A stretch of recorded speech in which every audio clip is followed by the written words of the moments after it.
because I was the only Conservative in the legislature for 6 consecutive votes, really just kind of having to man the whole thing myself.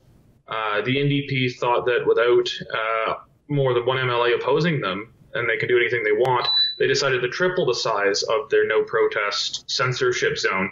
So it's now, instead of 50 meters, it's 150 meters. Yeah. And this is what happens when you don't have any opposition. They're told you're not even allowed to show up for debate, Yeah. and you're not allowed to speak to it, and you're not allowed to vote on it, period. I think the vast majority of them don't agree with their strategy on this. And I can see shame in their eyes when they're playing Red Rover, running in and out. They want to be there debating. They want to be there voting, doing their most fundamental and basic job as MLAs, but they're told they're not allowed to for party leadership and the whip.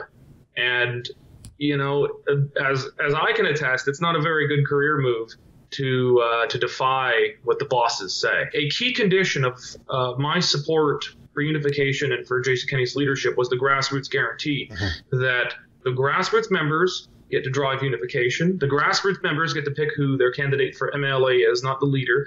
And the grassroots members get to set the policies of the party. Then the instant they decide something that he didn't want, he says, well, at the end of the day, you shouldn't have believed me. Jason Kenney said to me that he would not support my return to the caucus and running the next election unless I moved to a different constituency to run. And his quote that he said to me was, how would it look if one of our only 2 women was defeated in the nomination by some bearded, blonde redneck?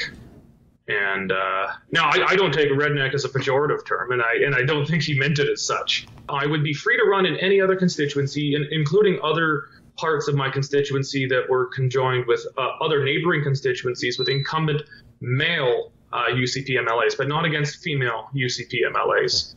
And, you know, so it was pretty clear to me that this was a Trudeau-style gender quota, except that the way Trudeau does it is actually probably better, which is very sad to say.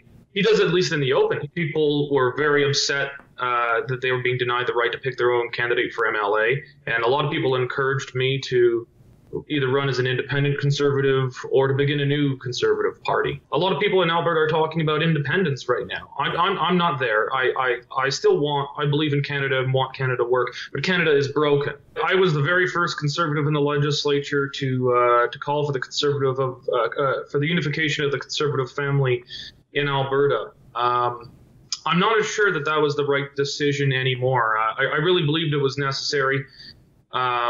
But now I'm seeing very dangerous signs that this new party is not looking like the new fresh party that I hoped it would be, living up to the grassroots guarantee, but it is looking dangerously close to the entitlement to power and self-conceit of the Tories of old. Not as bad as it was under the height of Jim Prentice when they thought they would rule the universe. But I'm seeing very dangerous signs, and I really want the United Conservative Party to succeed and be the party that I thought it was that we were founding. That's an excerpt from my daily TV show, The Ezra Levant Show. Normally it's behind a paywall, but I thought you'd like this video, so we put it on YouTube. If you want to subscribe to watch the daily show every day, including always 2 interviews a day, and I read my hate mail, just click on this screen and become a premium member.